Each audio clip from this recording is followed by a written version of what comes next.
Coming to you live from Radio Cayman Studio. For the record. For the record. Hear from your government officials, independents, and the opposition on issues that matter to you. The record. Engage in an open dialogue between residents and lawmakers. For the record. The record. Informative, impartial, insightful. This is your talk show. 1-800-534-8255. Your calls, your input. This is For the Record. And now, your host, Orit Connor. Good morning and welcome to For the Record, whether you're here in the Cayman Islands or if you're following us overseas via the web. Today is Monday, the 22nd of June, 2015. I trust that everyone had a great weekend, eventful in terms of enjoying it, and hope it wasn't uneventful in any way as well. Excellent weather. No rain, for those of you who consider rain to be bad weather. Father's Day was yesterday also, so I trust that everyone had a happy Father's Day, that you were well treated by your families, spouses, your wives and children as well. Great day to enjoy family together. Excellent for that purpose as well. Of course, For the Record is a show produced by the management and staff of Radio Cayman, and it is geared towards keeping you abreast of issues as they arise and play out on the local, regional, and international scene. I have been privileged to be your host for the past 1 year, and you have been my faithful, loyal audience, my participatory audience, as well. And I certainly welcome you to join me on For the Record every Monday, Wednesday, and Friday from 7:30 a.m. until 9:30 a.m., where we get an opportunity to discuss issues, whether they be regional, local, or otherwise. And of course, our phone numbers, we have a toll-free number courtesy of Line. That number is 1-800-534-8255. You can also call us on 949-8037 and 949-6990. And of course, if you don't like to talk on the telephone, then you certainly can email us at For the Record. That is one word, For the Record at candw.ky. And, over the days, we do get some emails. I received one email on the 19th. That was, of course, after our show on Friday. And the person who emailed me said he happened to be watching the show on government TV. And as a result of that, he saw what was being discussed and he sent me an email. I won't read that email today, but on Wednesday we will read that email because it's about the retail banking in the Cayman Islands and his experience with it. But I don't want to burden my guests this morning about that topic. They have other important issues on their hands, so I won't burden them with that. And before I get to my guests, I also want to remind you that For the Record is brought to you by FinCor, Finance and Corporate Services Cayman. Finance and Corporate Services Cayman, FinCor, provides superior accounting and bookkeeping services to small and medium-sized businesses. They are located at Unit Number 9 in Paddington Place on Godfrey Nixon Way in Georgetown. And if you've been on Godfrey Nixon Way any time recently, you will see the new and improved roadway there with sidewalks, turning lanes. So it should now be quite accessible to motorists, cyclists, as well as pedestrians. FinCor's telephone number, two numbers actually. So telephone numbers, they are 746-9272 and 325-8855. or you can also check them out on www.fincor.ky. They are client-focused, technology-driven, and cost-effective. And they really cater to small and medium-sized businesses. So they are our sponsors this morning as well, and we want to thank them and recognize them as being the main sponsor for the record. This morning, I have the privilege and opportunity to have in the studio with us again, we have Minister Tara Rivers, who has constitutional responsibility for education, employment, and gender affairs. And we also have with us MLA and Councillor Mr. Winston Conley. Minister and Councillor, good morning and welcome back to For the Record. Good morning. Good morning, and thank you for having us once again. Thank you for being here. And for the benefit of my audience, I want to say that you are here this morning primarily to discuss the draft education bill and to talk about the public consultation that is currently taking place. But I'm sure that we will get off on a tangent at some point in time. There will be people who will be curious about graduations that are coming up now this week. School will be out this week. What plans do we have during the summer, as well as your outlook for the beginning of the school year again in September as well. So we'll have lots to talk about, and of course we know that the 2 hours that we have will never be sufficient time for us to discuss it. But again, I want to thank you all, for being there. Minister, we have about 5 minutes, so I can give you both an opportunity for some opening remarks. Well, thank you very much, OC, and again, thank you very much to the listening and viewing public. Today, as you said, primarily we're here to talk about a very exciting milestone, I think, in the country's history, which is the consultation on the Education Bill 2015. You might be aware that what we currently have in place has been in place for the past 30 years plus, give or take. And so there had been an attempt in the latter part of 2000, or the last decade, I would say, to introduce a new legislative framework that in the form of the Education Modernization Law, which was passed in 2009 but never brought into force for a number of reasons. So when we took office in 2013, we realized that we still are operating by and large with a legislative framework that is grossly out of date and out of touch with what was current policy as well as practice in education in the Cayman Islands. And so this was certainly one of the priority areas for myself as Minister and Councillor and the government as a whole to tackle this early in our administration. So here we are, and we are, as you said, embarking on public consultation. So far, it's been going very good. We started off, prior to this point, we've been actually meeting with principals and teachers and people within, targeted stakeholders. We have a parents teacher, a PTA, a national PTA conference coming up on the 29th of May, which is, again, inviting all representatives of the PTAs in the public schools. We'll be meeting 29th of June. Yes, next week, Monday. But again, that's by invitation to all PTAs. And so we've been having a number of targeted stakeholder meetings thus far. We have now just kicked off on Saturday the public consultation for all those interested persons in the public to come out on a district by district basis. So starting off on Saturday, and tonight is... Yeah, tonight we are at Mary Miller Hall at 7 o'clock.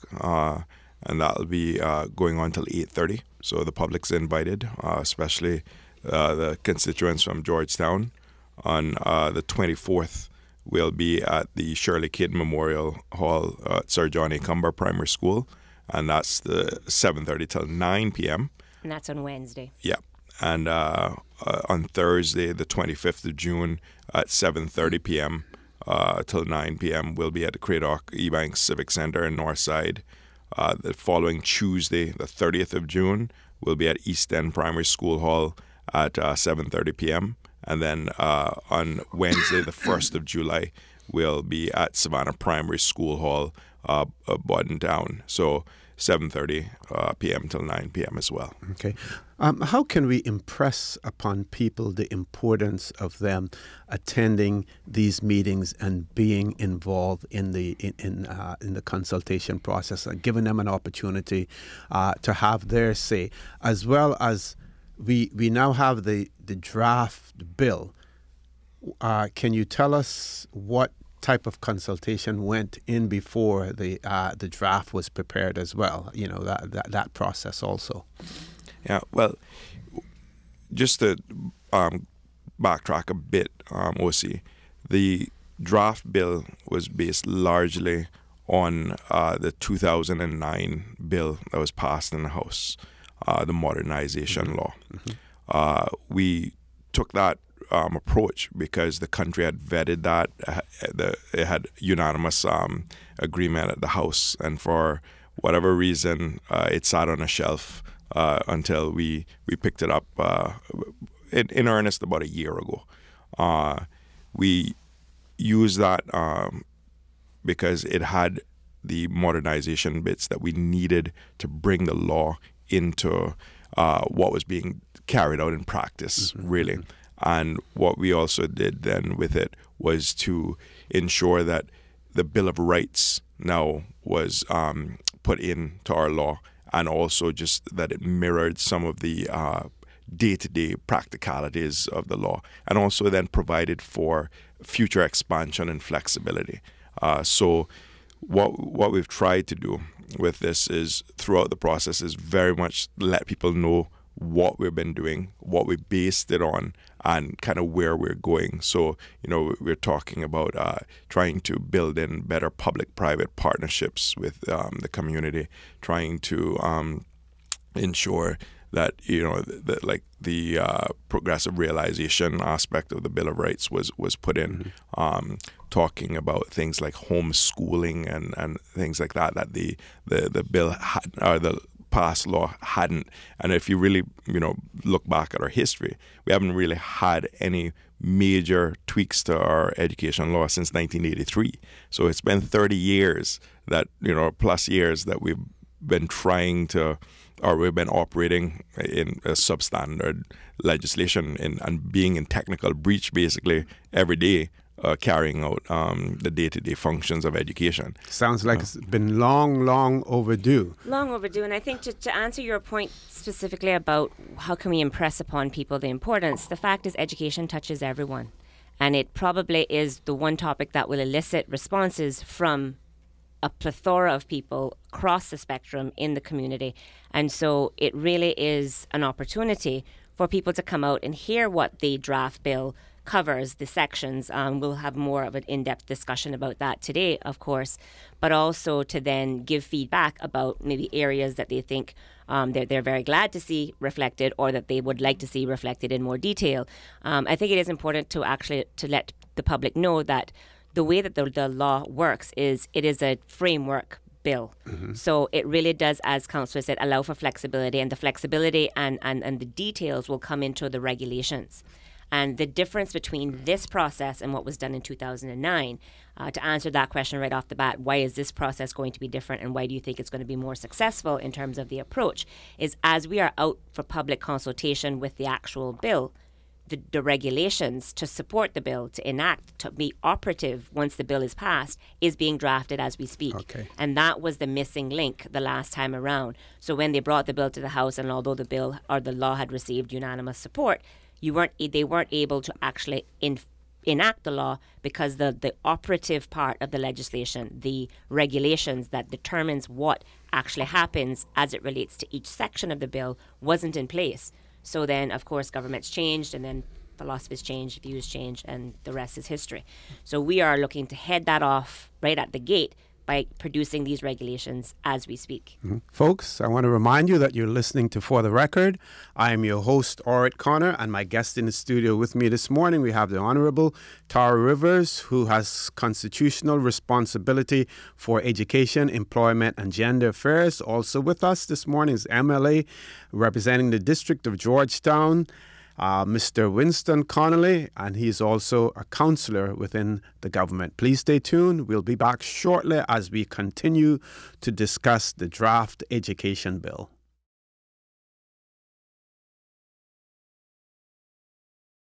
Good morning and welcome back to For the Record, where I am your host. My name is Orrit Connor, and my guest in the studio with me this morning, we have the Honourable Tara Rivers, the Minister with responsibility for Education, Employment and Gender Affairs. And also with us is the MLA, Mr. Winston Connolly, represents the District of Georgetown, and he's also a councillor, and one of his responsibilities is in the area of education in terms of assisting the minister. We're talking about draft education bill, which is currently, as you heard the minister explain and councillor explain earlier, is out for consultation now, and there are a series of meetings that are being held throughout the islands to give you, the public, who will be definitely affected by this bill or when it becomes law, and they're here. They will be giving you the opportunity to have your discussions about it. Before we went to the break, we were talking about the fact that not only will the bill come into effect, but you're also preparing the regulations to go with it as well, which is really the enabling legislation. That's the braces and bridges of the law itself. Can you explain some more to us on that, Minister? Well, yes, and the actual education bill reflects, as Councillor said, the starting point was the Education Modernisation Law. But what we did is when we looked at that law at the time, we looked at the areas that were either gave some cause for concern because of the way the ambiguity in the language, or in its essence, some of the aspects weren't defined to the extent that we wanted or that we liked, or reflected the policy priorities of the government of today. And some of those policy priorities, just to remind the public, when we took office, we quickly looked at what was in place, as well as looking at what wasn't in place with respect to the areas that we felt needed to be focused on. And some of those areas, there are 6 policy priorities, pretty much, that summarizes what we're doing and what the law now reflects that, and the regulations will be drafted to support that. Are priority number 1 being looking to raise the standards in education and increase international competitiveness of our education system. Priority 2 is looking at special education needs and those of persons with disabilities. We felt that there wasn't enough emphasis and focus in the education system currently to address the needs of our very special population. Priority 3 deals with issues of conflict resolution and crime prevention and reduction. Again, the issue of crime prevention, reduction, rehabilitation cuts across all aspects of the community. Education is one area that has a role to play, and so with respect to education, we wanted to make sure that the system was doing its part to try to address those issues. Another priority was technical and vocational education and training. So the law specifically speaks to the focus of TVET and ensuring that there is possibilities and opportunities for our students to get adequate TVET type experiences while still in school. And priority 5 deals with information, communication, and technology and STEM, increasing the focus on, of course, science, technology, engineering, and mathematics, because that is the way of the world. That's the way the jobs are going. That's the way the world is evolving, so to speak. And so we need to make sure that our students are prepared to deal with the world, not just of today, but of tomorrow. And finally, as Councillor mentioned, the public-private partnerships is something that we feel very strongly as a government. We need to do more of that in the public education system. And so the law specifically recognizes the ability to increase those private partnerships or public-private partnerships with non-governmental and other organizations. But the regulations will be drafted in such a way to give flesh to any particular area in the bill. So, for example, the bill, there is a part that talks about early childhood education and care. I think we've been on your show recently talking about the advancements in that area since we've took office. Now, the bill speaks generally to the fact that the centers need to be registered. The registration is every 3 years, and it gives a kind of framework outline for what is expected. The regulations to support that will talk about, well, what are the things you have to produce in order to be registered? What are the guidelines that you have to follow in order to be considered adequate for re-registration, and etc. So that's how the regulations will be drafted to support the details of what the broad policy objectives that the bill calls for, and that's as an example. And that will be the case for each of the sections in the bill that will require additional operative information about how, the when, the why, or the why is pretty much captured in the law, but the how, the when, the what, those type of details will be enshrined in the regulations itself. Speaking of early childhood education, there are some jurisdictions where people complain and say, talk about the quality of teaching that is delivered for early childhood education. And of course, it is an important stepping stone, on to kindergarten, primary school, whatever. What type of what will the legislation have in it in relation to the qualification for teachers in early childhood education? Well, there is a section in the law that deals with professional standards in education generally, and the currently the policy calls for every early childhood center to have a qualified teacher. Now And then there are teacher-student ratios depending on the size and depending on the age groups as well. So all of those details will be captured in the regulations. And by and large, the regulations will reflect what is already either have been adopted as policy or will be adopted as policy as a result of this process. So there shouldn't be, in some areas of the education system now, there won't be any fundamental changes to what has already been happening in practice. Well, as we said, what we don't have is we don't have an actual legislative authority to do some of the things that is happening in practice on a daily basis. And so with that mismatch, that obviously creates a real problem potentially for the country. And so that's why we felt it was absolutely critical to make sure we bring the law in line with what the government, what the country has accepted as policy and what is actually in practice.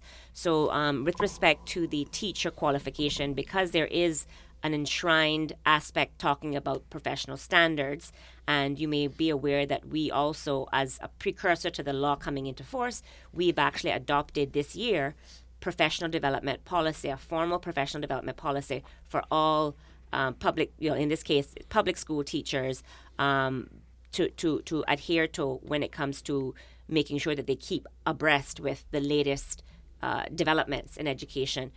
In the area specifically of early childhood education, we've just launched the early childhood education curriculum framework, which is what we expect of all early childhood education centers, to have a curriculum that's at least comparable to the framework. So for those that don't have a framework currently, they can use that. It's pretty much an off-the-shelf type document where very detailed, very comprehensive, given actual concrete examples of what each child at each stage of early childhood education should be doing. For those preschools that already have a curriculum framework in place, for example, the Montessori framework, which also is very much in alignment with what the curriculum framework calls for. You don't actually have to throw out what you have and adopt this, but you just need to make sure that at each stage of the child's early childhood education, they are reaching these milestones. And so that's what is already, as I said, as is expected as a result of the policy that's been adopted, the policy that's being adhered to currently, that will be captured in regulations. So it gives that added level of comfort that should there be a change of government down, in the future, you won't have the situation that may have happened in the past with respect to initiatives starting and not being carried through. So by actually enshrining it in law, it will require changes that the government would have to make a conscious effort to do, and hopefully will prevent some of the start, stop type initiatives that we've experienced in education through the years. Folks, I want to remind you that you're listening to For the Record. I am your host, Orit Connor. My guest in the studio with me this morning, we have the Honorable Tara Rivers, who's the Minister who has constitutional responsibility for education, employment, and gender affairs. We also have with us MLA Mr. Winston Connolly. He's also a councillor within the Ministry of Education, among some other things I believe that he's involved in as well. Of course, there is this saying that, there's one thing to have a bill, but a bill without teeth really doesn't go anywhere, if it doesn't have the possibility of being properly enforced. So when we come back, we want to talk about the teeth that's in this bill and how things will be monitored and how enforcement will take place. Please stay tuned. We're going to the news at this point in time. After the news, we'll be back with more discussions and welcome your calls as well.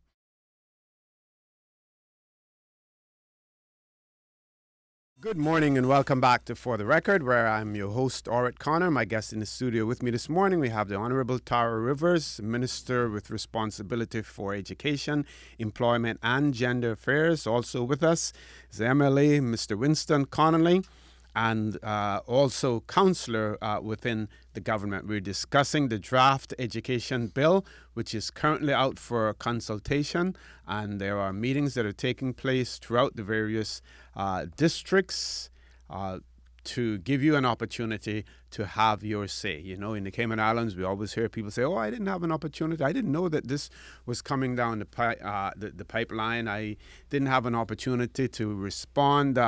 Can you extend a dateline for another 3 months?" Not only do we hear that from individuals, but we sometimes hear it from organizations, you know, as well. "Oh, we haven't had enough time." Well, people, you have an opportunity to have your say now. Find the time, get out there, and you know, have your say. We also will be telling you about different platforms under which you can have your say other than coming to the meetings as well. Before we do that, though, I just want to remind you our phone lines are open. You can call us on our toll-free number, courtesy of Lime, which is 1-800-534-8255. You can also call us on 949-8037. and 949-6990. And of course, you can email us at For the Record. That is one word, For the Record, at candw.ky. Minister and Councillor, before we went to the news, we were talking about the legislation. What teeth does will the legislation have? The enforcement aspects of the legislation, you know, as well. Of course, government never wants to come across as being heavy-handed, but there are times when you have to ensure that there are enforcement capabilities there. Well, OC, thanks for that question. I mean, the bill has a number of these mechanisms as it relates to the different aspects of the areas that the bill covers. So I will speak to a very important issue, and then Councillor will speak to an enforcement mechanism that's already in place and that's already actually being utilized as we speak. But the bill actually has a section in its Part 6 which deals with quality assurance of schools. And in the bill, it is recommended that there be an establishment of an Office of Quality Assurance for Education in the country. And that is not just quality assurance of public schools, but also of private schools or non-government schools as well. So what this office is charged with doing is to do what is commonly known as inspections of schools. At least, you know, every 4 years a school would need to be inspected or to have a quality assurance process undertaken to ensure that what we expect is being delivered with respect to quality of education is actually being delivered. And where there are any areas of deficiencies, the office is charged with developing, in consultation with the school, an action plan to address those deficiencies. The law also goes one step further to say that once that action plan has been established and once there's sufficient time been given for the schools to take steps to remedy the issues, if that remedy isn't happening as fast enough or isn't happening to the satisfaction of the Office of Quality Assurance in conjunction with, you know, conversations with the minister and the political directorate, there is an opportunity for the ability to either for the ministry to appoint, if it's a public school, to appoint someone to go in to take over the running and the management of that school, or as it relates to private schools, similarly, the ability is there for them to appoint an entity to manage the school at the expense of the private school. So that is the mechanism really that is in place to ensure that, you know, we take the issue of quality and raising standards of education very seriously, and it does enable the ability, as I said, as a trigger if necessary, to actually go and to put an entity in place in order to ensure that those standards are being met. But of course, that there is process along the way to identify what the remedial steps should be, and working with the schools, and the expectation then it would be that the schools themselves will take action to ensure that whatever the areas of concern that have been highlighted are addressed within the reasonable time frame set. Okay, now in speaking to that, I can envisage a private institution and taking it over. But when the government is already running a public school, how would that process work? Where would it mean the administrators there, the principals or whatever, removing them and placing someone else in there in the case of a government school? It might. I mean, the specifics would be determined on whatever the particular issue is at that school. But the law gives the ability for the management, the leadership and the management of the school to be either replaced or to be augmented by somebody who is put in place in order to address whatever the concerns are. So again, of course, the running of a school is very much dependent on the leadership and management at any given school. And so one way that we've, in addressing this in the law, again, in anticipation of these kind of fundamental changes to the way that education is going to work going forward, we've actually introduced a leadership training course for senior leaders in the schools themselves. And so as of September 2014, all principals and all deputy principals have actually started this international leadership certificate, which is specifically geared towards training and helping educators to ensure that they're doing the best that they can as leaders of the school themselves. Because often, people had kind of been promoted from, classroom teacher to leadership roles without the necessary kind of training to support the change in role, the change in expectation, etc. So in a way to help our school leaders to better perform the duties that we are expecting of them, or that is expected of them as leadership in the schools, we have provided this this training. And this kind of dovetails into what I talked about before, the fact that we now have a professional development policy that is a mandatory policy for all educators going forward. So not only are we saying this is what we expect of you, but here is how we are helping to provide this by actually providing these opportunities for you to take advantage of as well. So it's a very holistic approach that we're taking to addressing the needs and the concerns in education. But that is an example of how where the teeth, so to speak, is with respect to ensuring that what we want in terms of raising standards in education will actually come to pass, because we now will have this office that is enshrined in law that will have the legislative support to do what it is expected to do, which is, as I say, to carry out these quality assurance exercises that the minister calls for on a regular basis. Okay. Yeah. And just to add to that, also, we already have, again, policies in place that are going to be now captured in these regulations. And one of those examples is the early childhood centers, where we already have in place a system, call it the traffic light system, for layman's terms, red, amber, green, where on any kind of inspection of these schools, you can issue warnings. If they don't comply, then you can close them down, and we've already done that through the Education Council. So that's another example of where the teeth now are going to be cemented into the regulations, and everybody is going to be very much aware of what their obligations are, what the ramifications are for not meeting those obligations as set out in the law. And then we'll demonstrate, as we've demonstrated recently, that we will go to the step of closing down centers if they don't comply. And I think that's also the difference between what was there before and what's now. We really look at our children as our future. Anything that disrupts that path to wherever they need to get to be successful and full members of this community, we're going to try to ensure that those things are taken out of their way. And if people are I guess, intent on trying to be lax or following rules, we're going to take a heavy hand to that, because we can't afford to mess with our future. We can't afford to just ignore some of these issues that may have been ignored before.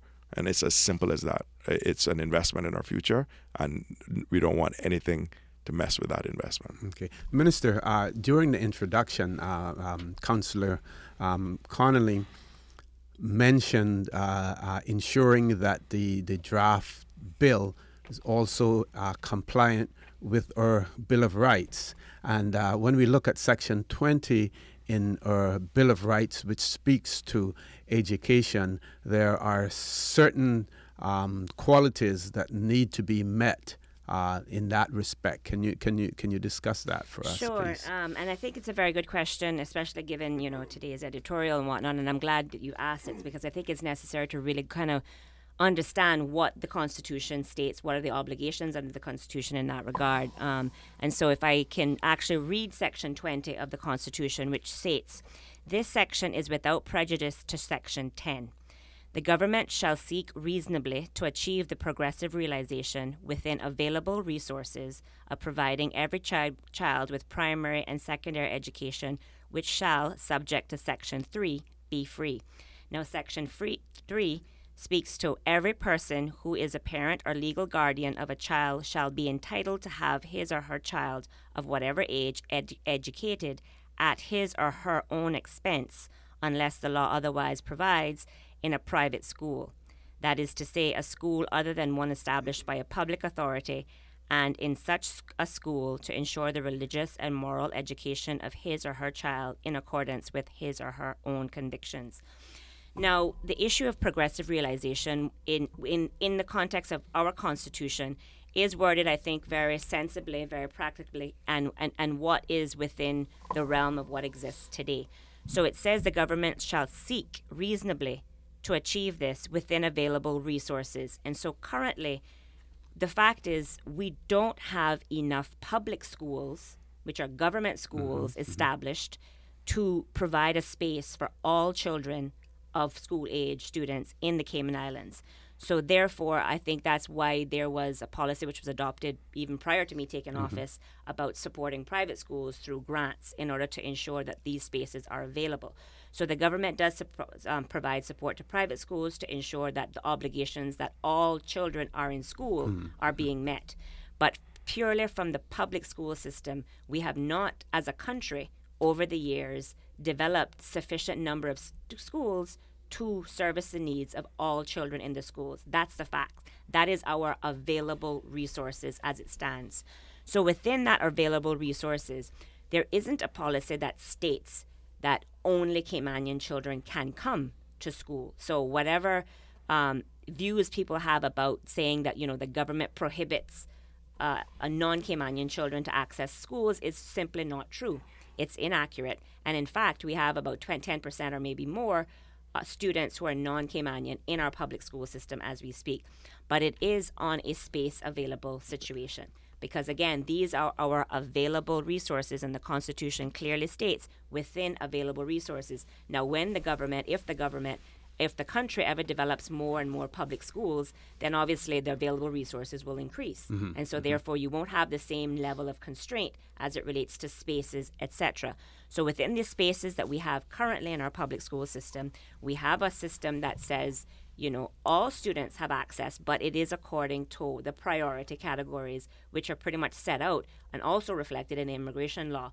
Caymanians first, then, children of Caymanian parents, and then permanent residents, and so it tracks down the line. So the policy with respect to admission to school is along those same lines. Obviously, we want to make sure that all citizens of the country have access to some form of school, and so therefore they're given priority when it comes to accessing spaces. But it is on a space available situation. There is no policy that prohibits private or non-Caymanians from accessing. Similarly, private schools shouldn't have a policy that prohibits Caymanian children from accessing. Now, I know the concern that was raised by the member from East End during Finance Committee, really wasn't about the issue of providing free education to non-Caymanians. It was more about private schools prohibiting Caymanians from accessing space. And so that obviously is not acceptable either if that is the case. And so that's something that we would need to look into. But what the policy as it relates to progressive realization is, look, within available resources, this is our goal, this is our aspirations to provide to the extent possible, but it is subject to subsection 3 because guardians must always have choice. If they want to send their child to another school, they're free to do so, but at their own cost. And we as a country cannot take away that choice as well.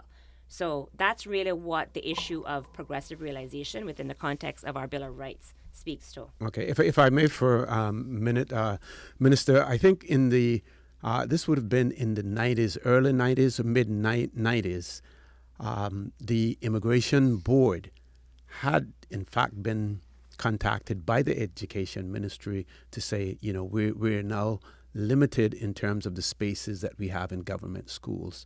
We're stretched to our limits. And as a result of that, there was collaboration between the ministry and the Immigration Board that dealt with work permits.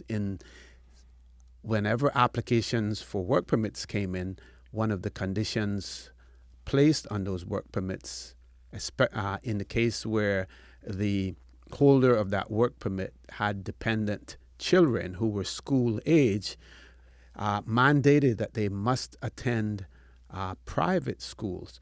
That in turn proved to be a double-edged sword for Caymanians, because the private schools were then saying to Caymanians, we have to put you on a waiting list because we have to accommodate those work permit holders' children, because they are required by the Immigration Board to attend, private schools, because the public schools cannot accommodate them at that point in time.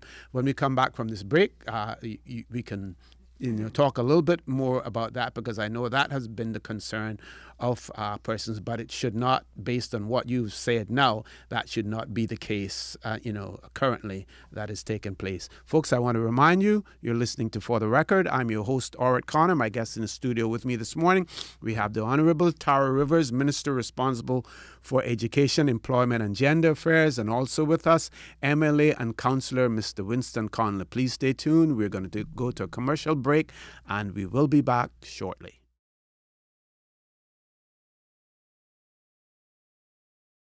Good morning and welcome back to For the Record, where we're discussing the draft education bill and the consultation process with the Honorable Tara Rivers, Minister who has responsibility for Education, Employment and Gender Affairs, and also with MLA and Councillor Mr. Winston Connolly. Before we went to the break, we were talking about the Immigration Board's requirements and how they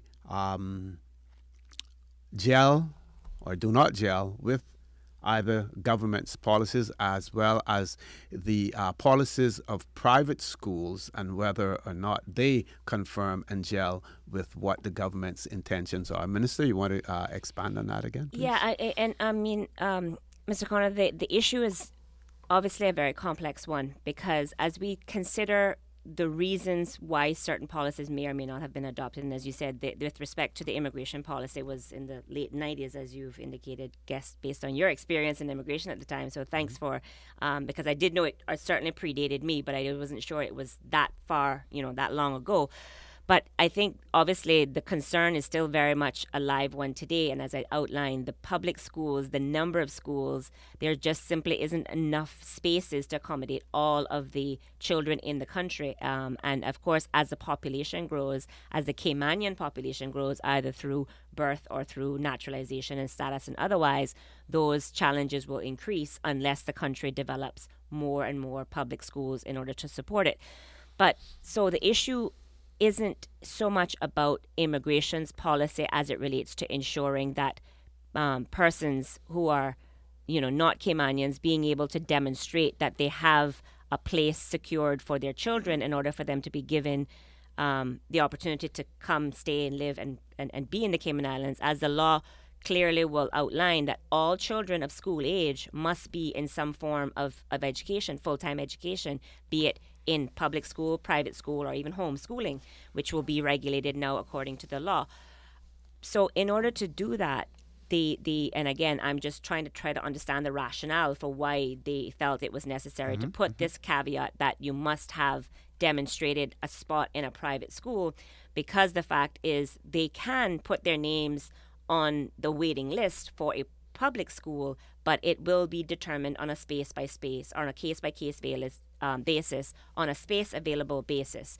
And in some of our schools, the spaces are extremely limited. In other schools, they're not. There's more space available. And so in the case of Cayman Brac and Little Cayman, there is only public schools available. So all children have access to those schools because, again, the population is much smaller and the school facilities are actually quite good as compared to the numbers of students that they're catering for. So what the real issue that is in place, it seems, and we need to look into in more detail, is to ensure that the private schools themselves don't have a system where they're excluding Caymanian children from accessing private schools because they are earmarking those spaces for non-Caymanians.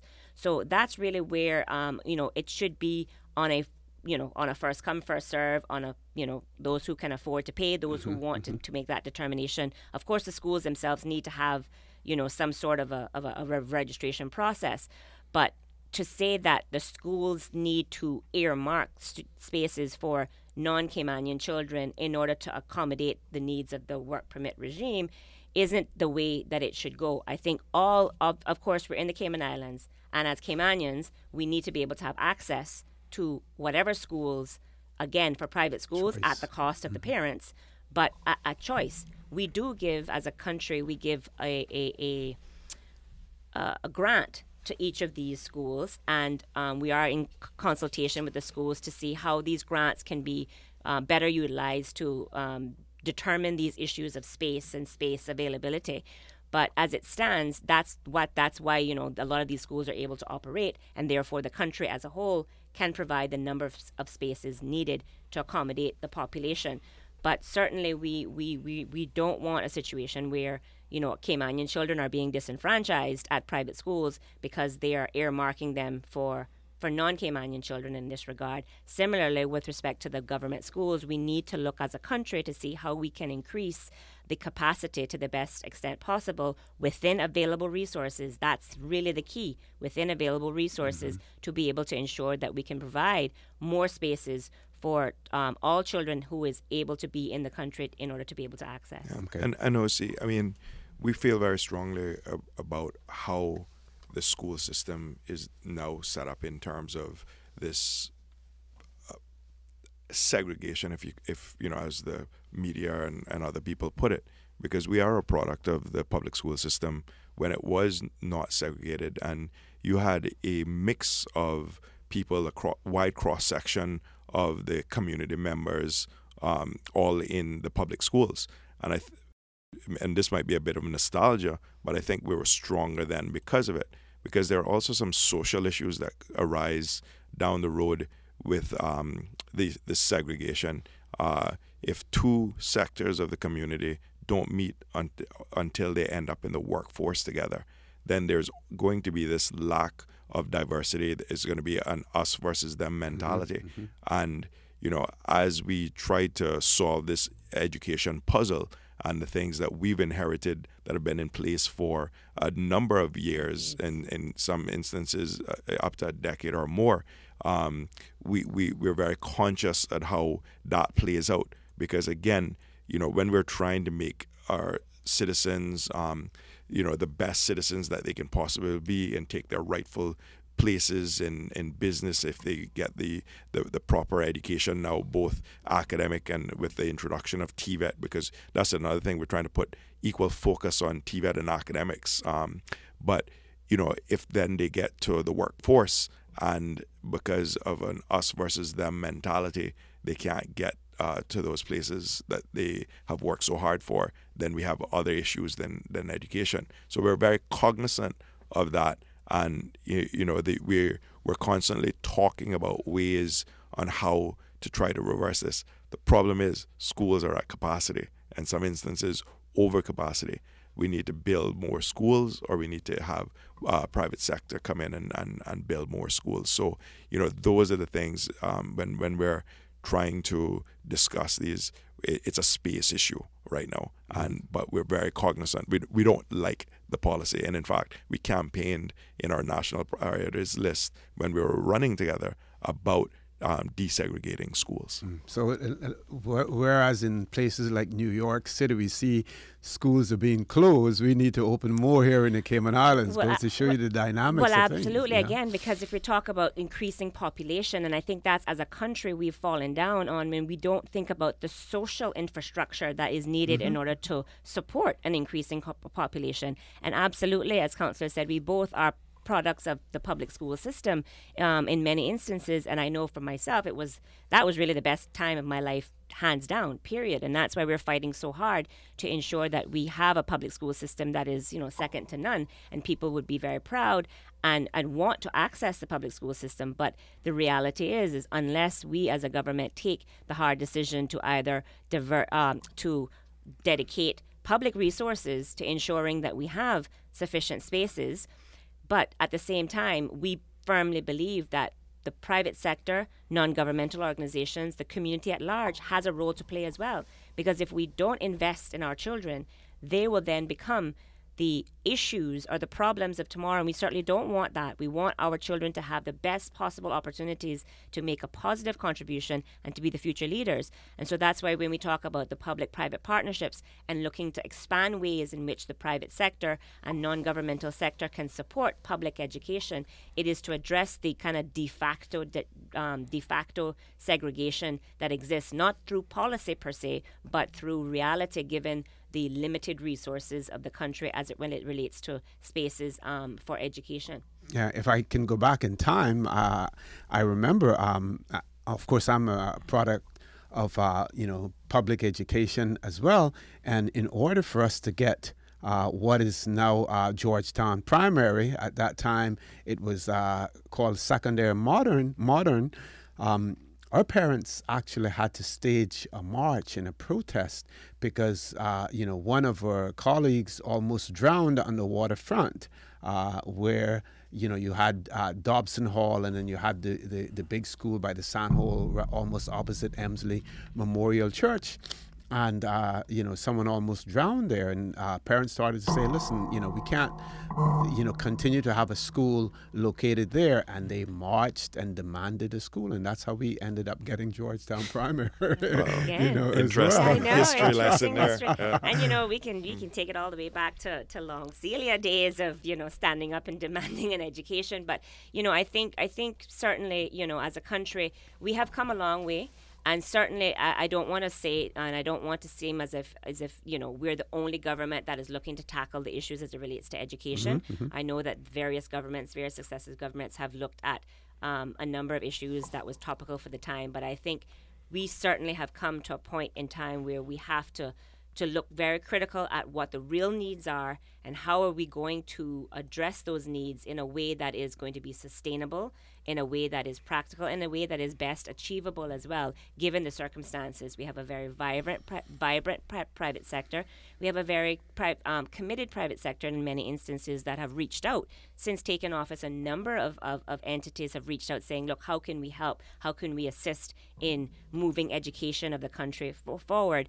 And, as government, it is our role to now figure out where those needs are best, where the most critical needs, and how are we best going to approach taking the issues forward. And that's exactly what we're doing, and that's what we're trying to do with respect to obviously dealing with the legislation as one of the key priorities, and then of course implementing the various programs and developing the policies that we have been. Folks, I want to remind you that you're listening to For the Record. I am your host, Art Connor. My guest in the studio with me this morning, we have the Honorable Tara Rivers, Minister with responsibility for education, employment and gender affairs, and also with us, MLA and Councillor Mr. Winston Conley. We're discussing the draft education bill. We're going to go to a commercial break. When we come back, we will continue with our discussions and welcome you to join us as well. Please stay tuned. We'll be back shortly.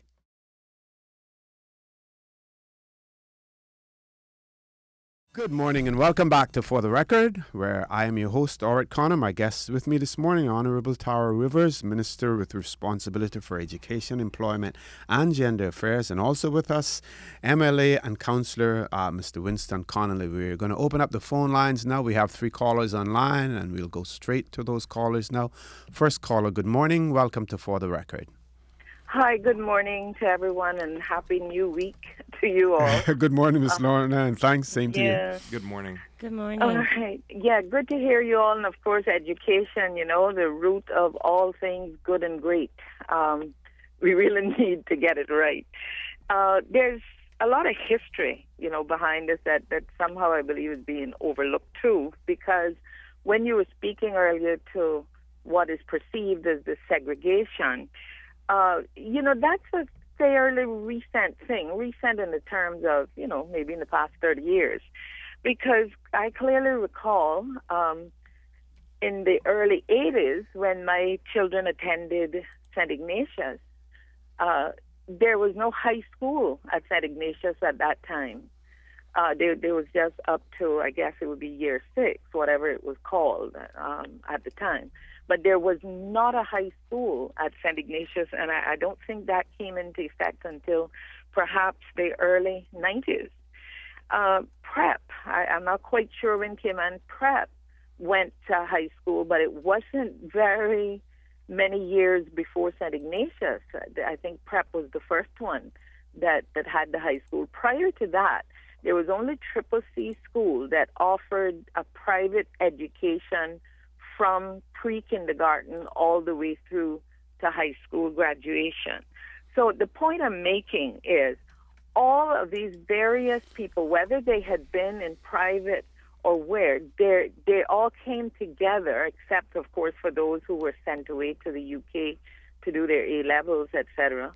But for the most part, they came together at the Cayman Islands High School. That was the big integration, the melting pot. And I dare say that things worked better then because you had this period of time when everybody worked together before entering the workforce, etc. And whilst, we can never go back, but I believe it was a period in Cayman's time when all of us lived better. And I think in great part it was due to all the students then coming out of the one high school, which was Cayman Islands High School.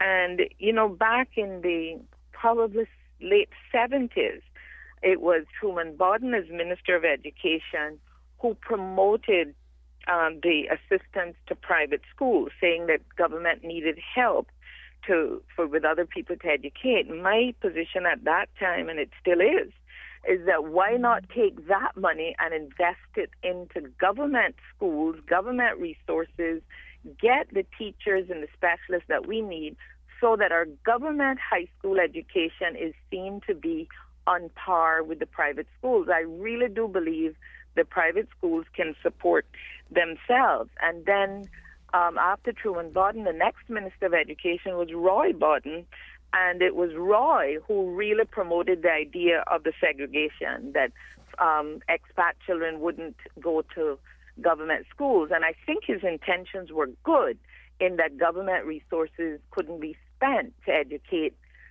children of expatriate workers. But it has backfired. It didn't bear fruit, the fruit that I believe the minister at that time had hoped. And it's obvious in today's society, And one question, can you tell me if the government of the Cayman Islands still owns the building, the real estate, where the primary or the junior section of Cayman Prep School is located on Smith Road? Government purchased that building, again, I think it was in the 80s or early 90s, and the prep school was paying a peppercorn lease of about $1 a year. I would like an update on that to know if that is still part of government's assets. And finally, I want to encourage people to come out to these meetings that you're there promoting this morning. Thank you for that. As far as I know, the first one is tonight. Yes, tonight at 7 o'clock at the Mary Miller Hall. I plan to be there. I encourage others, and even those who feel that it don't make a difference, well, let's say, suppose this is the first one that will make a difference. We won't know if we don't come out and do our part. So thank you all, and I wish you all the very, very best. Thank you very much, Colin. Miss Lorna, please also go on to the website and do the survey as well, because that's going to have a written record of people's comments and views that we can work on as well as we're going through this process. Absolutely. I think, we're trying to make this process as accessible as possible for everybody who has an interest. So if you can't come to the meeting, certainly go onto the website, fill out the survey. As Councillor said, it'll give us a written record, but also it gives us an indication as to what the areas of concerns are. And I want to thank Ms. Lorna for the historical perspective of education and the issues that have been tackled over the years. And certainly, as was mentioned before, we believe that the more and the earlier and the sooner we can get the interaction between all of the various student populations in our country, the better we will be as a country going forward. And so with respect to the situation, that we have inherited most recently, what we have been doing is to try to create through the arrangements with the private schools, through the purchase agreements, more and more opportunities for doing that. So the private schools are now expected to make sure that their children participate in the kind of inter-school activities, the sporting activities, the cultural and artistic activities through the NCFA, through the inter-primary, inter-secondary sports, through the other general knowledge and academic type activities as well. So we bring our students together. We have a very strong JA program which the country supports as well, which brings together a number of schools, having children from all across the different schools and spectrums working together, because we have to build those bridges and break down whatever barriers that may exist as a result of having to deal with limited resources. But to answer your question about the situation as it relates to the property of where the prep school is located now, as far as I understand, the Smith Road, as far as I understand, and I could stand to be corrected, but as far as I understand, that is still a government asset. I would have to look into the situation as to what it stands with respect to whatever lease arrangements, but I can certainly do that and get that information too. I think the callers, her recollection of it almost seems to be correct. Correct. I would say so as well, but I just want to double check. We have two callers. Do we want to try to take one caller before we go to the headline news? Caller, good morning. Welcome to For the Record. Good morning, sir. For the record. Good morning, Mr. Markfield. How are you? And good morning. I'm okay. And good morning to the minister, and good morning to the MLA.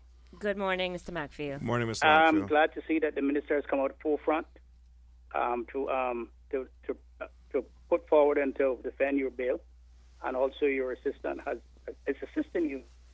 I haven't had a chance to read the bill. I don't know where to find it. It should be on our website. But what I would like to ask you now, is there any Caymanian content in the bill for schools curriculums? Well, actually, thank you for that question. And what we have introduced in the bill, which didn't exist previously, was there is an ability for the minister and the government to make it a requirement for all schools. Currently, it's a requirement for public schools through policy, but not even through legislation. But it will be a requirement through legislation for all public schools to have history and culture of the Cayman Islands as a part of the national curriculum. But what it does also do is give the ability to make that a requirement for private schools as well. And so this is something that, I felt very strongly as minister to include in the bill to signal to the country that we certainly believe that we, as any school in the country, in the Cayman Islands, we are in the Cayman Islands, any child who is being educated in the Cayman Islands should have an appreciation for who we are as a people and where we come from, and our cultural heritage, but also the culture of the islands as it stands today as well. And so, especially for our Caymanian children, we need to be able to give them an opportunity to learn an appreciation, if they're not doing so just through their day-to-day, life in their own home, to learn that appreciation through the formal education system. In Canada for a while, I don't know if you are familiar with the pre-Trudeau years, but all through the Canadian history, until Trudeau became Prime Minister, Canada was lacking Canadian content in everywhere, in their school curriculum, in the media, on television, on radio. And as a result, all textbooks, everything that they were reading were printed in the United States. And there were hardly any Canadian content.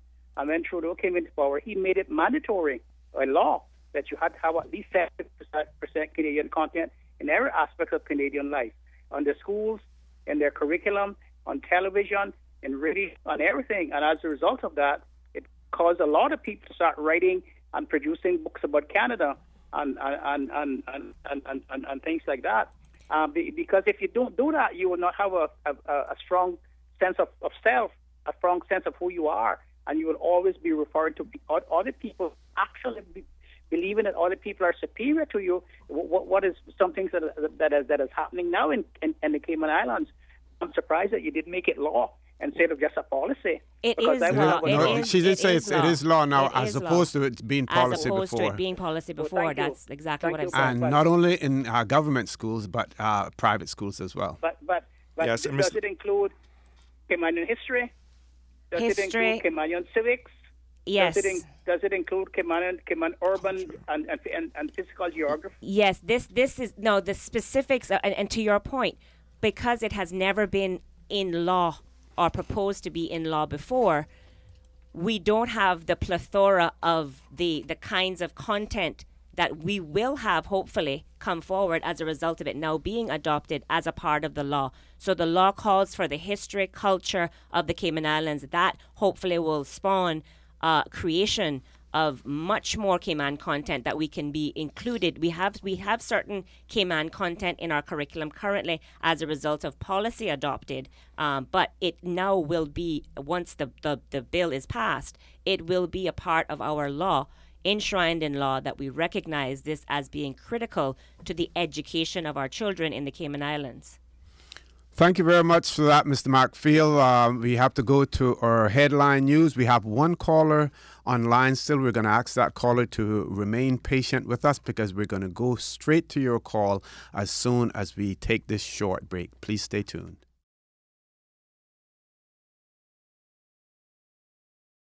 Good morning and welcome back to For the Record, where we're discussing the draft education bill with Minister Tara Rivers and Councillor and MLA Mr. Winston Connolly.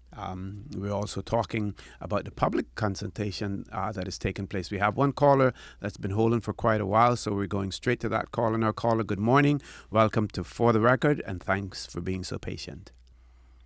Good morning, Minister. Good morning, Councillor. Morning, OC. This is Kenneth Bryan. Morning, Kenneth. Good How are morning. you? Morning, Kenneth. How are you? Thank you very much. I'm fine.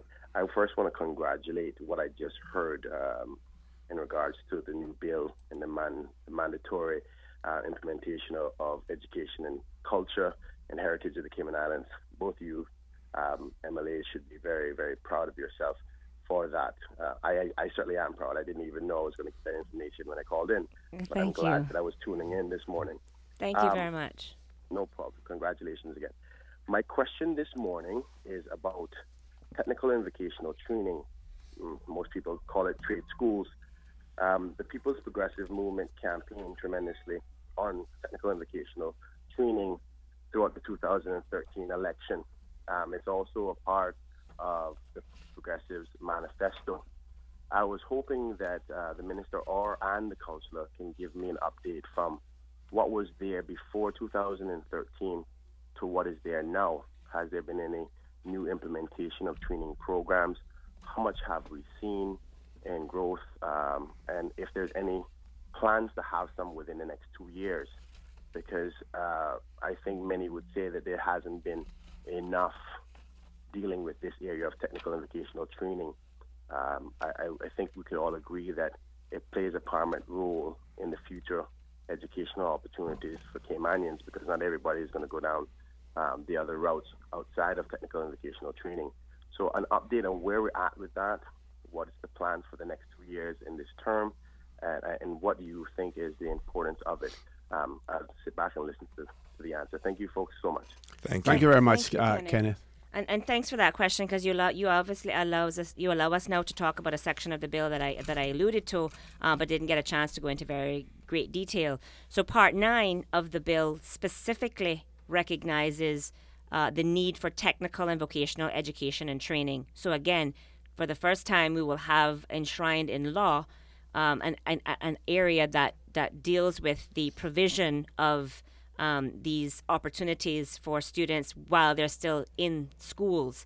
There is a section that talks about post-compulsory education and training, Part 10, and that is specifically worded in that way to recognize that post-compulsory education and training isn't just limited to what's considered to be tertiary education, which often is equated to going, to university, doing the more kind of quote-unquote academic pursuits, but it also encapsulates and captures the technical and vocational education training that is that continues beyond compulsory age as well.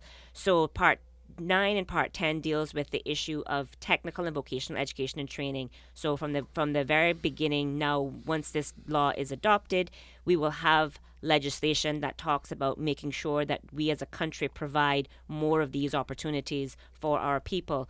Specifically to answer your question about what has been done since we took office. Now, obviously, we campaigned as independent members of the government and very heavily campaigning for education as well. So the vision of the progressives and our vision as independent members of government is very much aligned in this regard. And so what we have been doing is we recently launched with Cayman Finance, that you may be aware, a new program which targets the year 12 students before they even leave high school.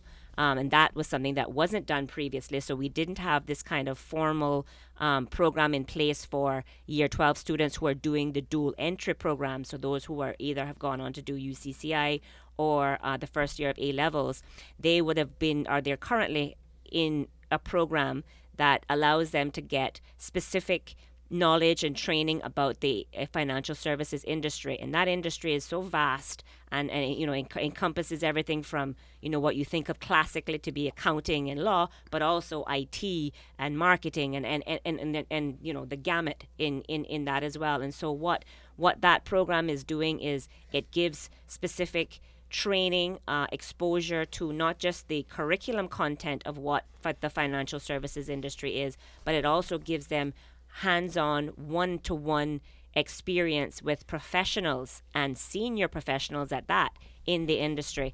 And the students are, as we speak now, they're moving into the next phase, which is applying for the internships. Every student that is participating in the program, and as I understand it's 51 students who are participating in the full program.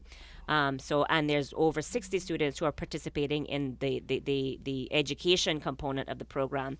So at least 51 students this summer are all guaranteed paid internships with a financial services institution or within the industry. And so they're now actually going through the process of applying for those particular spots, and it, it's trying to emulate what they will be expected to do once they leave high school. So there's the formal interview process and application process, and they've been working with their mentors as well to get them to this stage. So that is a very exciting pilot, which we as a government, as a new government, we initiated, we piloted, and now we're brought to fruition. Hopefully, we intend to build on that, working very closely with the private sector, in this case, Cayman Finance, to see how we can expand the scope of the program to include more students as the years go by. But of course, we had to limit it to 51. And I know some critics may say, well, that's just 51. But think about it. That is 51 high school students who have guaranteed summer jobs, which they didn't have this time last year. Mm-hmm. So that is one particular program which was launched. I know there's a number of other things that we've been doing. The hospitality school, of course. The hospitality school has come online. There's been a lot of talk about that for a long time, and a lot of wheels have been put in motion. We as a government actually have brought that forward to fruition. And we've got, I think there's 25 students. I'm not 100% sure what the numbers are with respect to those who are actually going to be completing the program. But they will be completing the program very shortly. And they, of course, would then be, the expectation is that they'd be absorbed into the hospitality industry as well. So those are two concrete new initiatives that have actually come to fruition during this time. We do continue to support the Superior Auto Training Program, which is something that the government is committed to continuing to work in collaboration with Superior Auto. So we fund it as a ministry, and they deliver it at their training school that they have associated with the Superior Auto company. This cohort, which was launched in January of this year, is the largest to date that still have the same number of persons that have actually started the program. So the program is definitely growing in its success, and so we continue to support that. And very exciting news, which we are in the process of bringing forward to fruition as well, is the government has agreed to the establishment of a training council, a national training council, where we bring together multiple players in the industry, specifically to look at the provision of technical and vocational education and training that to go beyond the industries that I've just mentioned. So we have financial services industry program, which we as a government introduced and launched. There is the hospitality training school, which was launched during our tenure as well.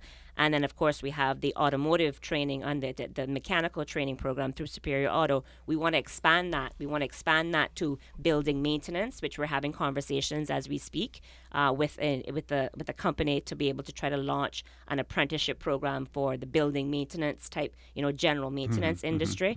We're also in conversation with people in the construction industry to do a similar type of apprenticeship program for the construction industry as well. So there's a lot on the go, and within the next 2 years, hopefully we will be able to roll out some more additional concrete programs to address the needs of the country. Okay, Minister, just on that, in that same area, just recently the J1 visa program in the United States came to prominence. Unfortunately, it was highlighted as a result of the death of 5 Irish students and one other student in California in a balcony collapse. But we see, for instance, where the Irish have a system where summer jobs, they're allowed to go into the United States. Some find jobs before they get there.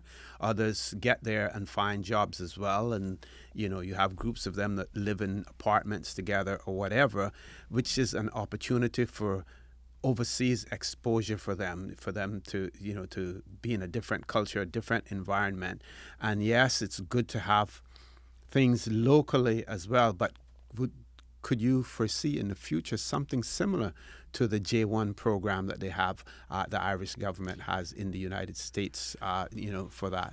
Yeah, well, thanks for that too, OC, because just to follow on what the minister said, because we have a view in mind, or a vision in mind for technical and vocational studies, because we think that they should have equal weighting to the academics. There are a number of people in our community, both in the secondary school system now, that we identify that have, that are very good with their hands, are very creative, etc. And we're looking at doing things, or introducing these concepts so that they can use their talents and polish them and become productive. We just had the K-film thing this weekend, and we're talking about looking at possibly film school, and not by just talking about doing films, but all the back office work, set building and all screenwriting, all those things, because what we recognize, and I think past governments have recognized this, is that a number of our people, and in my view, and I stand to be corrected, is that when I sit at some of these graduation exercises, there are a number of people that haven't accessed the academic side of the curriculum for whatever reasons. And some of them have said it's because I'm not interested in that avenue, and I wanted to do something with my hands, but it just wasn't there.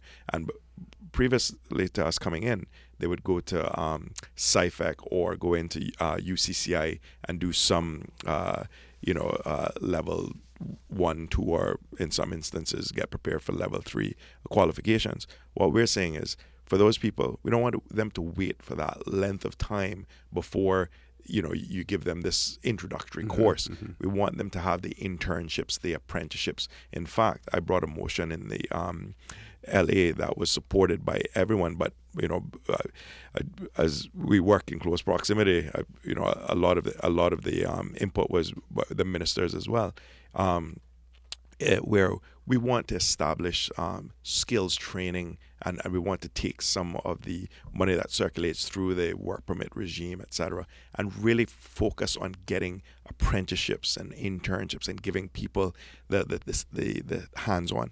But here's the other aspect that we're looking at as well. We want internationally accepted and accredited certifications based on competency skill tests, saying so a lot like the Superior Auto program, where that came on, and then once they've gone through either any of these programs or any of the ones that will come up, because part of that TVET, that trade training councils ambit, is to set up criteria and look at that and talk about the certifications that the industry is accepting, and at least let people in at that level, so that when they walk into a workplace, they're on apples and apples to anybody coming over from overseas. There are those persons though who say that when we develop too many certification processes in terms of not necessarily the training, but the fact that there must be a certificate involved,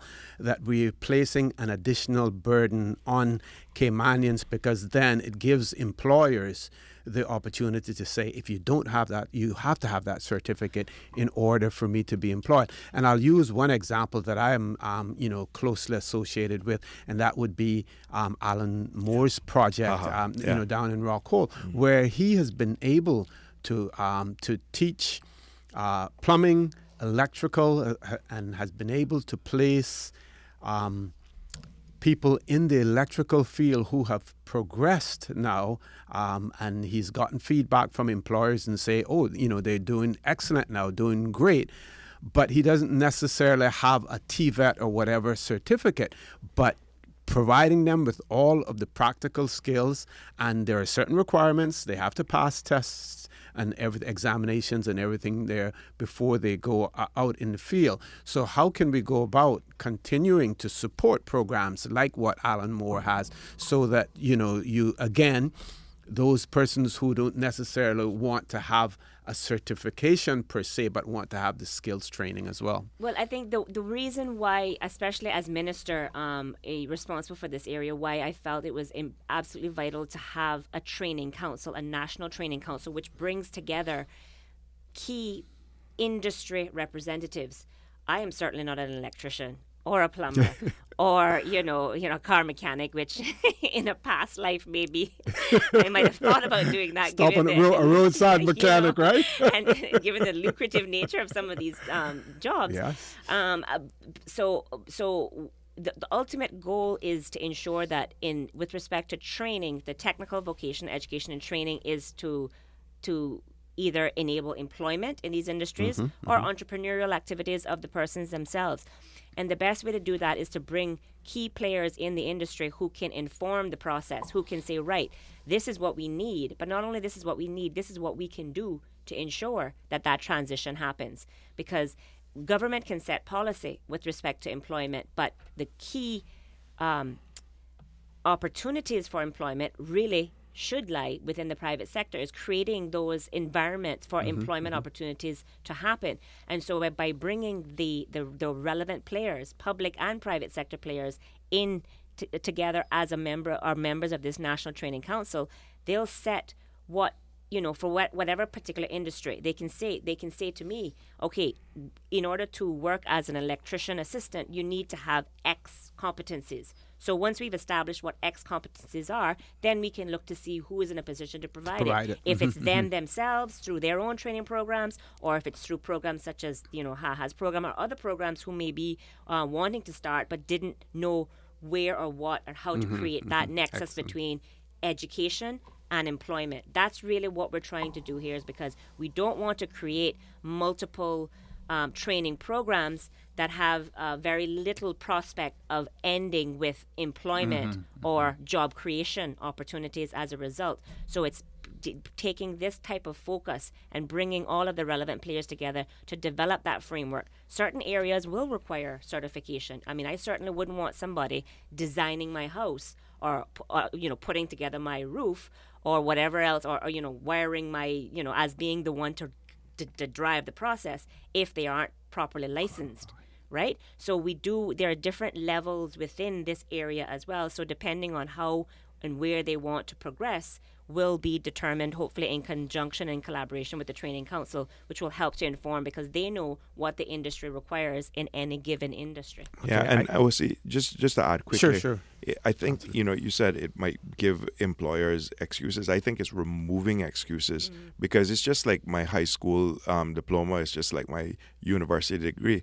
When I have that piece of paper, it empowers me to know that I've achieved some level of competency in the area that I've chosen, and that when I put that in front of you, then you can't then tell me that I'm not as good as that piece of paper, at least initially walking in the door. And it gives that person with the competencies just the validation that you know what you're doing at that level, and it takes away the excuses then from the employers to say, well, I've got this person outside and they've got this qualification and that's better than yours. No, the country is going to set the tone, and if we say that this is equivalent based on the employers that are sitting on this training council, then you can't then discriminate and hold something superior or say that ours is inferior. And it's trying to get Caymanians apples and apples, neck and neck with anybody that's coming in to these shores, and giving them the advantage and saying, no, I have my piece of paper and you will interview me, and there'll be some other factor other than the qualifications that might disallow them. Quite a valid point, Councillor. Thank you very much for that. Just before we we have one more break to go to, but just before we go to that, I've finally been able to open an email, and one of our listeners said that immigration requires a letter from only a private school that your child will be accepted. So that's so it's only from private schools that they require a letter that child will be accepted. We're going to go to a quick commercial break. When we come back, we'll wrap up. We want to talk about SurveyMonkey. We want to give you the schedule of the meetings that are going to be taking place as far as the consultancy is concerned. And the bill is accessible online as well. We'll give you all of those details. Very easy for you to access it. So please stay tuned. We'll be back shortly.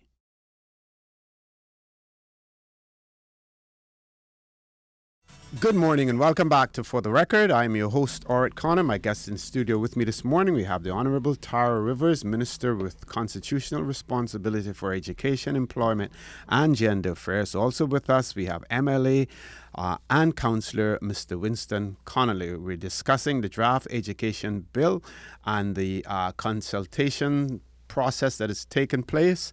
I just want to say to you that it is extremely, if you have access, internet access, extremely easy for you to access the Survey Monkey on SurveyMonkey. Also for you to get download the consultation draft education bill 2015. If you Google www.gov.ky,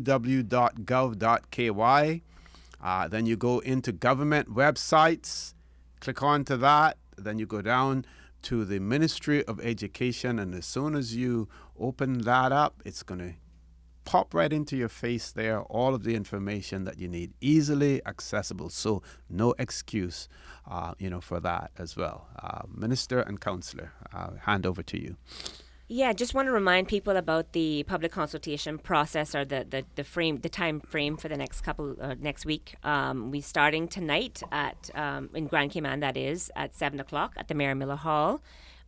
We will be in West Bay on Wednesday at 7:30 at the Shirley Kidd Memorial Hall at Sir John Acumba Primary School. On Thursday, we will be in Northside at the Cradock Ebank Civic Centre starting at 7:30 again. And then on the following week, in Tuesday, the 30th, we will be in East End at the East End Primary School Hall. And then the last meeting planned for Grand Cayman is for Savannah Primary School Hall or in Bodden Town for the 1st of July, Wednesday the 1st. And that, again, is at 7:30. So the meetings will be facilitated both by myself and counsellor. Some meetings will be just myself. Some meetings will just be counsellor, because this is a very busy time of the year as well, given graduations and all. So, we don't have legal cloning in the country as yet. So we have to, divvy up the responsibilities as best as possible. Councillor? Well, thanks again, OC, and thanks for hosting us. I think it's incumbent on every single citizen, even those without children, to come out and talk about the education bill, because it's going to affect employers, it's going to affect teachers, it's going to affect students, it's going to affect parents, and it's going to affect the government as well, and how we carry out and disseminate education. I can't stress enough that our children are our future. To try to get Cayman to be the center of excellence in education that we believe it can be, this is absolutely the first step. This is going to be the governing framework that drives everything for a number of years, and hopefully that people will see that we've tried to accommodate change and flexibility, etc., so that we won't end up with the same issue that we've had, where for the last 30 years we've been operating in technical breaches of the 1983 law, basically, is what we've had. And so we're trying to ensure that in the future, tweaks, changes to reflect what's current, all those things can be done in a less cumbersome manner, and that, at the end of the day, the education law is as fluid as education itself, because we know it's always changing, multifaceted, and it has to adapt and react with the times. Okay, I just got a message here, and one caller has rejoined us as well. They just want us to repeat the dates for the West Bay. West Bay is this Wednesday so the 24th of June at 7:30 p.m. at the Shirley Kidd Memorial Hall at Sir John Icumber Primary School. So that's this Wednesday, the 24th of June, 7:30 p.m., Shirley Kidd Memorial Hall. So I certainly will be there, and I look forward to hosting all of the residents and constituents in West Bay in that regard. Thanks again for that, Minister. Let's go to our caller. Caller, good morning and welcome back to For the Record. Thank you very much, folks. It's Kenneth again. I've been holding ever since I called in earlier to respond, but unfortunately you guys kind of went over the whole thing. But regardless, Minister and Councillor, I think that it's important for us to recognize that our third pillar of economy is construction. And I know you spoke about trying to get this council together to discuss about those technicalities that are used in construction, whether it be plumbing, electrical, carpenter, masons, and those forms. With the proposed developments that are coming up and in the near future with government, from the projects up in Bodden Town to the hotels that are proposed by DART, from the redevelopment of the port to the airport, I think it should have been a priority of this government to have had that technical and vocational training available within this government, so that when those projects come off, Caymanians could have gotten jobs. Also, I'd like to highlight the fact that when we speak about the training abilities and the written element of a certification, we all know that some of them are not going to be able to do those written skills, sometimes like the reading and writing and so forth. But most of the laborers who come here from other jurisdictions, some of them themselves can't even read, but they come here and they find themselves in an opportunity where they're trained with the practical skills from the labor perspective, and they get good opportunities and they get paid great money, from $18 an hour to $25 and above, depending on what industry they're in. I think that maybe we should consider a two-tier certificate type of program, whereby obviously you have the more advanced individuals who can be your the head carpenter, the head electrician, the certification electrician. The minister said before, you wouldn't want anybody working in your house who's not qualified in a certain degree. But I can promise you this: when you have, say, 15 laborers in your house, there's usually 2 or 3 head persons who's overlooking the process, and most of the rest of them are laborers who only know the practical skills of that process, and they don't get as much as the big boss would get when he getting $30 an hour or $25 an hour. They're probably making 15 or 12, which is still a large amount of money that a person can survive on in this country. So I think OC is correct in saying that, sometimes these more technical certifications gets in the way of the opportunities for the laborers themselves to get a chance at those jobs. We have hundreds, if not thousands, of work permit holders who come here who get those job opportunities because of that third pillar of an economy. So I think we need to consider that. I think we need to get on the ball between now and the end of this election, because there's a lot of developments that are coming with major job opportunities for Caymanians. That being said, thank you guys so much. Thank you very much, caller. Thank you, Kenneth, and I thank you for calling back, because you will enable me to clarify maybe on something that may have been misinterpreted when I said who are qualified. Qualifications doesn't necessarily mean reading and writing, depending on what the industry requires. So the issue of qualifications would be dependent very much on what is required of that particular job, that particular position, skill sets, and otherwise. So person's skills, as you said, if you are applying to a job as a laborer, well, for that particular position, if the skills that you have in that is the most important thing, then that would be what you would need to be able to be, quote unquote, a qualified laborer. If you are a foreman or a project manager, then whatever the skill set that is required in order for you to be able to manage a project of either building a house or building a condominium complex or building whatever, then that is what would be determined as necessary for you to be considered qualified. So when we talk about certification, and similarly to why we changed the wording in the law to reflect post-compulsory education and training as opposed to tertiary education and training, when we talk about people being qualified to do the job, we don't just mean what people perceive to be, the diploma in X or the bachelor's in Y. It's more about the making sure that you have the skill sets, whatever those are, for whatever position that you're applying to do, and that there is some formal mechanism in place in order for people coming out of high school and even before they leave high school to develop a sense of what those skill sets are and how they can actually get on track.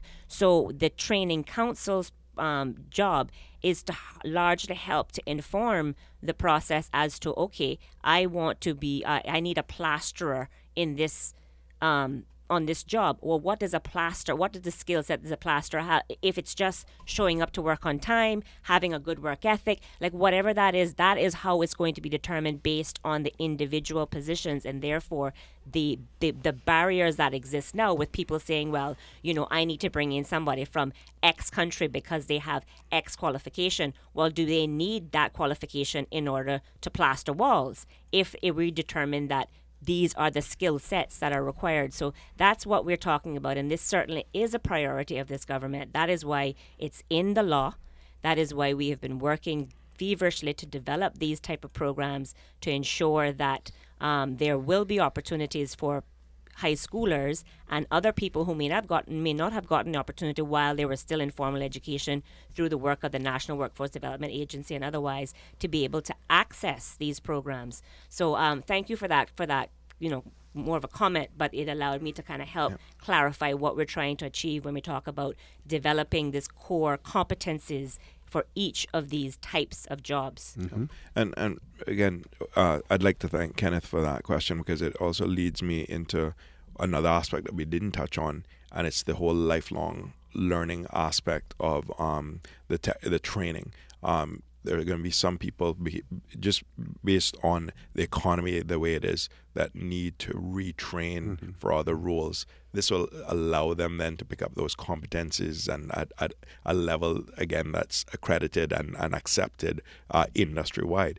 But it's also going to give some of the people that we know are very competent, just because they've put up houses, they've done electrical, they've done plumbing for years, and they don't have the certification. It's going to give them credit for what they've done, but just get them to show that they can do it and certify them. Because again, if I walk into a firm and I just use my experience as a trained lawyer, and I say, well, I'm really good at the law. I've been to court before. I've done all this stuff. And they say, okay, well, how do you show that you're a competent, you have the competent skills? If I don't have that piece of paper, I can't get in the door. I could be better than the lawyer that does, but I can't prove it. And it's about proving it. And when we're talking about the training council, we have individuals on there as well that have been very integral to the Superior Auto training program and setting that up and training on the different levels of competencies. We've also, spoken to them about what happens in places like Jamaica with the Heart NTA Trust. With, again, how do you prove to the hiring world and the world at large? Because the other aspect of it is, if times remain good and Cayman remains what it is, then people should always have opportunities here. I mean, especially if we're importing 22,000 people for work on the island through the work permit regime. But God forbid there comes a time like our forefathers had when they had to leave these shores and go and look for work.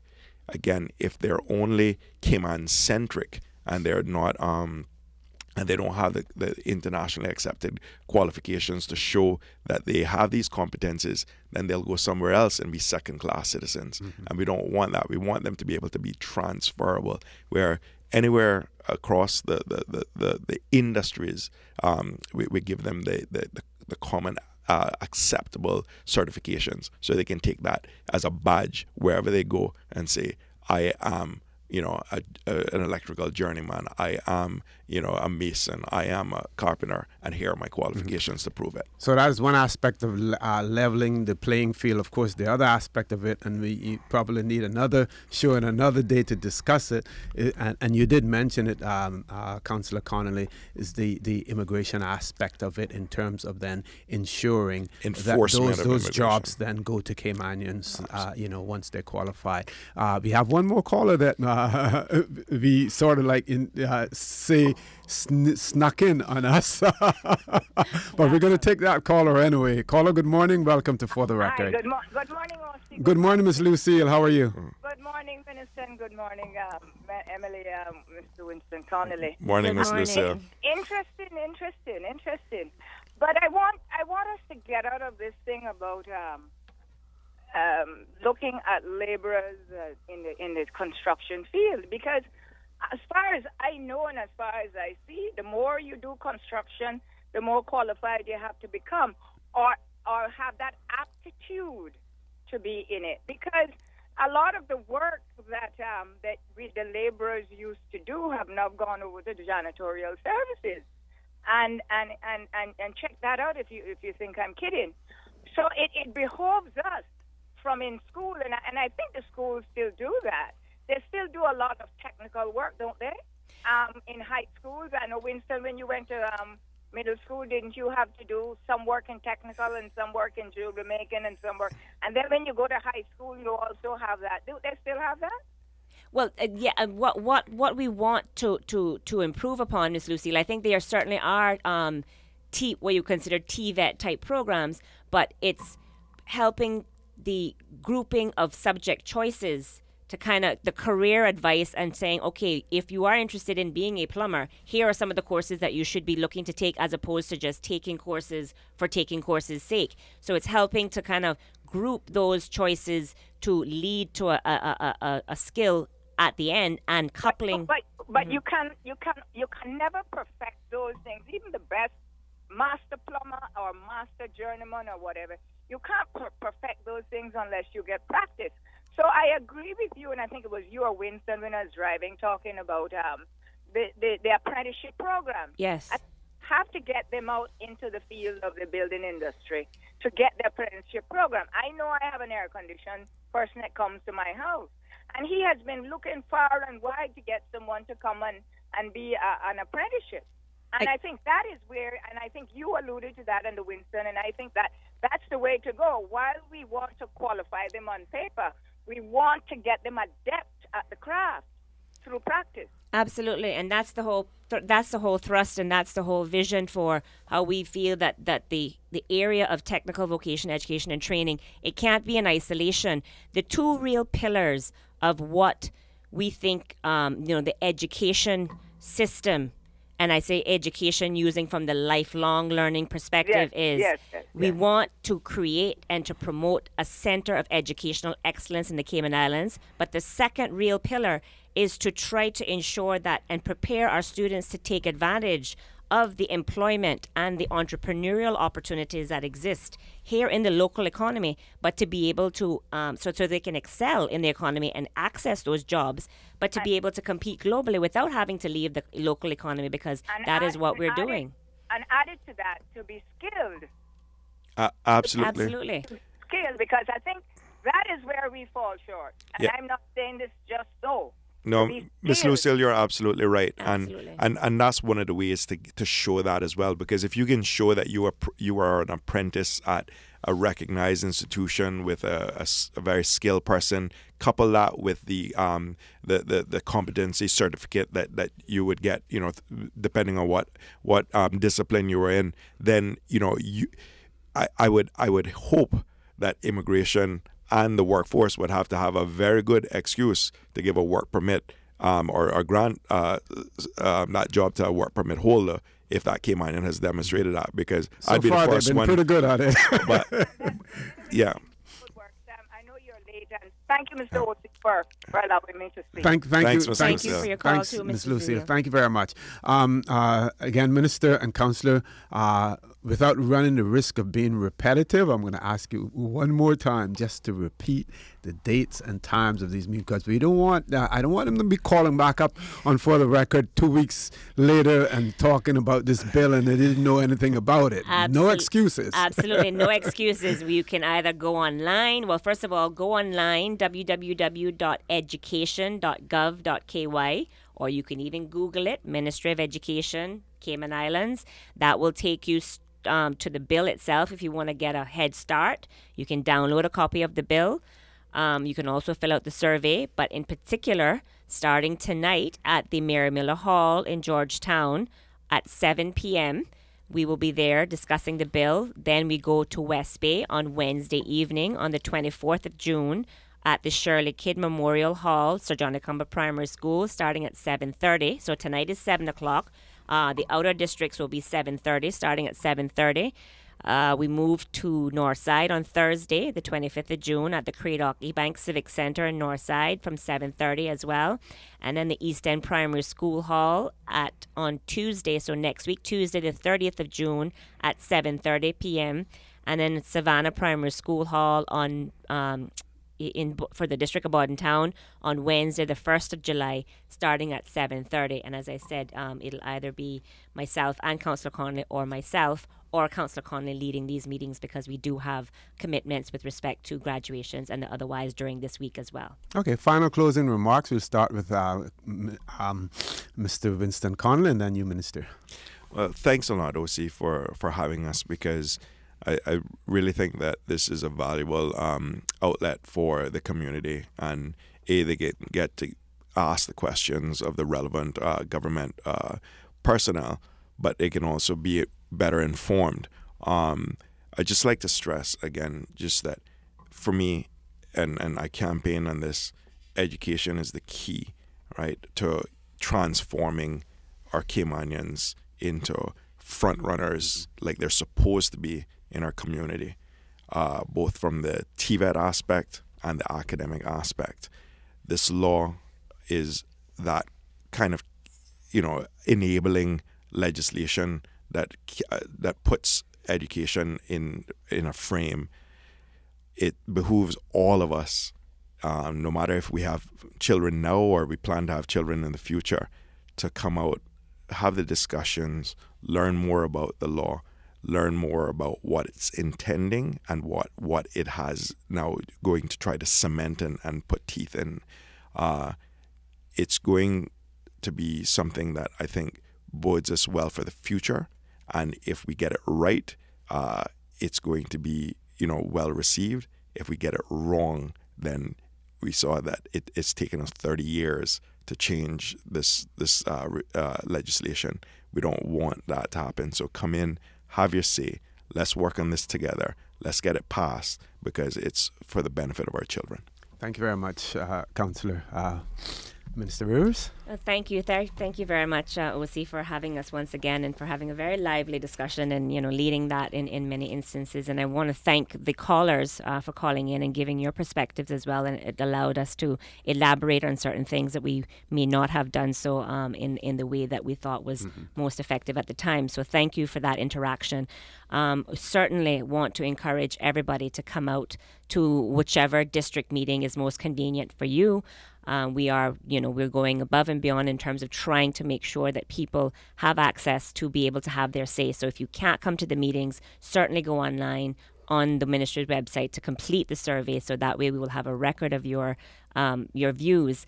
As I said earlier in our conversation, this is really a framework bill. The Education Bill 2015 sets the policy priorities of the government in legislation and will be largely supported by regulations. So even though we don't have the regulations to hand, they're being drafted. We're hoping that the conversation, and so far we had, it was a small gathering, but it was a very lively gathering in Cayman Brac on Saturday, and it was very helpful because it reinforced the number of issues that we were considering and we were ensuring to put in regulations, but it also highlighted some things that we needed to make sure that is addressed through the regulation to support the actual goal of the bill. So that's how we really feel that the public consultation aspects will be very helpful to ensure that we have a strong regulations regime to support the operations of the law, because that's the way this law works. It's basically a framework that will allow us as a country going forward to be able to react, to be able to be proactive,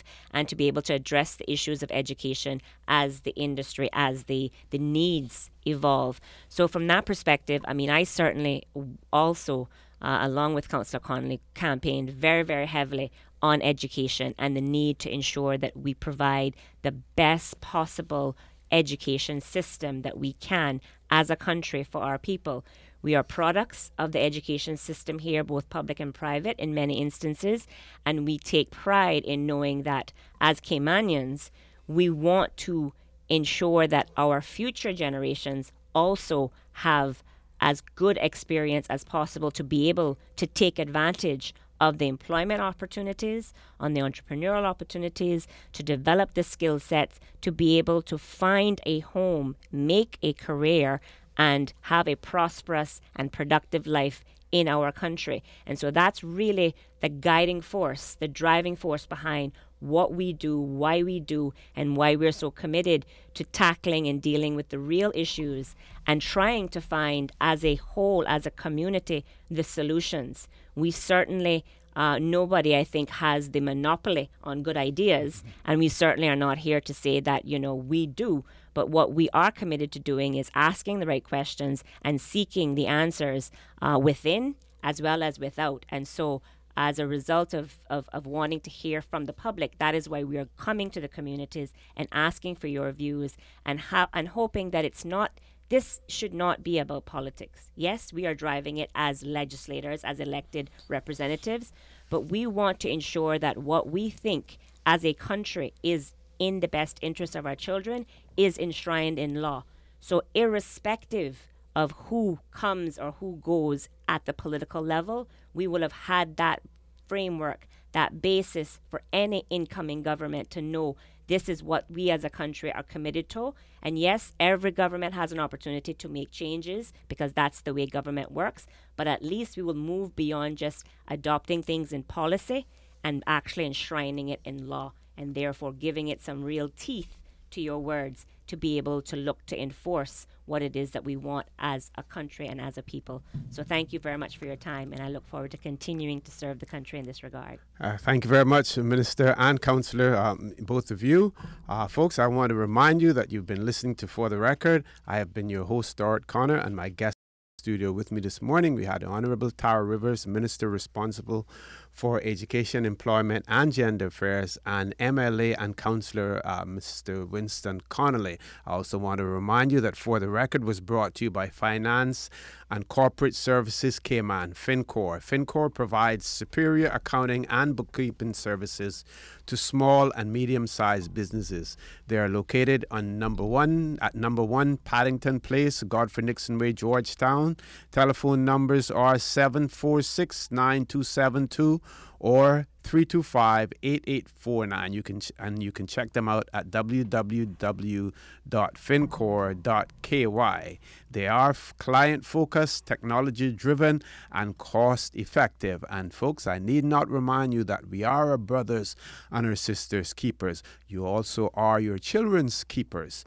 There is always someone out there who is less fortunate than we are, and we ask you to extend a helping hand to them. And if you can't do that, then you should donate to a worthy charity. We should also always consider those who need, not necessarily those who want. And as your children's keeper, you have a responsibility to ensure that they get the best education that money can buy or that government can provide, for them. And in order to do that, you must be involved in the consultation process of the draft education bill. You've been given the dates and places that these consultations will take place. You also have access to the government website. If you have electronic access to the government websites, please go there and participate as well. We don't want to hear the usual excuse, I didn't have time, I didn't have opportunity. You have it now. Please take advantage of it. Again, thanks to FinCor. We again say thank you for sponsoring us. FinCor, providing superior accounting and bookkeeping services to small and medium-sized businesses, located number 9 Paddington Place, Godfrey Nixon Way, Georgetown. You're getting extra for your money today because I'm doing it twice at as the closing remarks. I want to again thank you for joining us on For the Record, allowing us into your homes, into your places of work, into your automobiles as you traverse the roads of the Cayman Islands. We encourage you to continue to listen to Radio Cayman. Join Sterling doing e-banks at 12 noon today. No more LA Finance Committee. Proceedings are finalized now. Anything that you hear now will come on Radio Cayman at nights. I say to you, God bless. Have a great day. Informative, impartial, insightful. This is your talk show. 1-800-534-8255.